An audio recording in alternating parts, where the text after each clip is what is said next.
Alright lads, today I'm starting a new series where we're going to be taking a look at a selection of ship classifications, starting in the mid-19th century and concluding at around the end of the Second World War. My intentions with this video series is to provide an accurate but yet thorough history of the major ship classifications, as well as accompany this information with relevant images and background footage, from games such as War Thunder and Ultimate Admiral Dreadnoughts. This gets around the issue of expensive licensing fees, commonly found with World War II footage. These games, War Thunder especially, contain highly accurate and high-resolution representations of the real-life ships and weaponry. This will allow me to give you thoroughly researched information, as well as highly detailed background footage. Due to the nature of these games, they will allow me to provide cinematics and angles which may not be available from current real-life film or photos. For example, lots of World War II footage is in black and white, and fairly low resolution. So I feel like these games and their visuals can serve to improve the experience for viewers. But enough context, let's start with the introduction.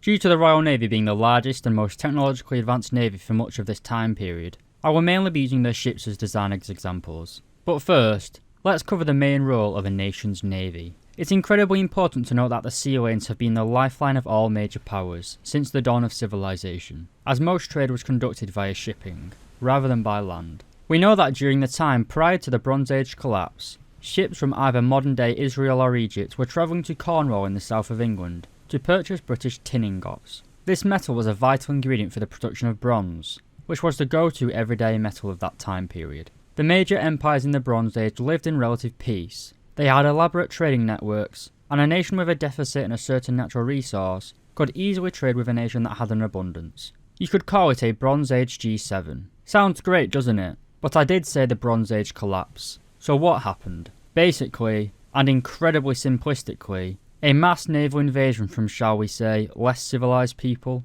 There are no real written records of what happened, but one by one, each of the major empires of the time collapsed, and as each one fell, the availability of those rare natural resources became harder and harder to come across. Pretty much all of the great Bronze Age major powers fell, with the exception of Egypt. It truly is one of the greatest mysteries that I have personally come across in my reading. Historically, these people were known as the Sea People, but our best guess is that they were migrating tribes from what we'd call modern-day Italy, Spain, France and Germany. This is where our naval video gets back on track, as pretty much throughout all of the medieval and imperial period, pretty much right up until about 60 years ago, the English, and then British, also had issues with a bunch of Spanish, French and Germans, who also posed a serious naval threat to Britain's existence, sea lanes and empire. The issues of the British and the Bronze Age powers were quite similar, only some 4,000 years apart. The problem was essentially economic isolation. This is something that Napoleon Bonaparte tried to use against the British, with his continental system, effectively choking the British trade network with Europe.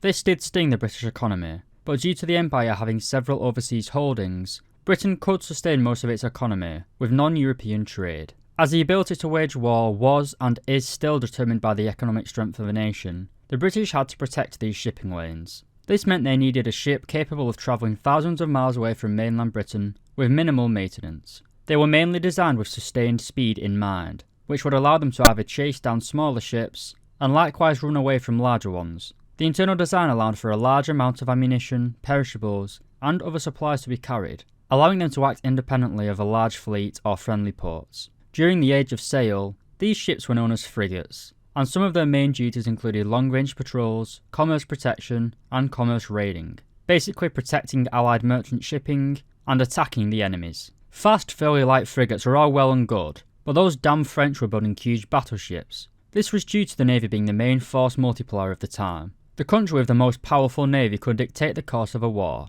The best example of this is the American Civil War, where the Union blockaded the Confederacy and choked them of vital materials, something which Napoleon could only dream of doing to the British. To protect against this threat, a class of powerful warships is needed to fight in a fleet action, commonly known as ships of the line during this period. As these ships were designed to slug it out with other warships, they were designed to prioritise survivability and firepower above all else, which usually left them slower and less nimble than frigates. Although, the larger ships of the line carried over 100 guns, compared to the typical frigate's 30 or so guns. Although so far I have only talked about two types of ships, it's clear that these ship classes could not swap pros of success. A ship of the line is too slow to interdict enemy commerce raiders, and a frigate would be blown to pieces in a line battle. Just like the galleons and race-bit galleons which they replaced, the The frigate and the ship of the land were eventually made redundant and then replaced, transforming into the light and heavy cruisers and fast battleships respectively. In this video series I aim to cover the history, technological advancements, and the politics which transformed naval warfare, from sail to steam to steel. This first video was merely somewhat of a staging ground, a whetting of the appetite of the viewer. This video series is probably going to take several years to complete, but naval history is somewhat of a passion of mine, so I hope you stay around for the content, and as always, I hope you enjoy this video and future series.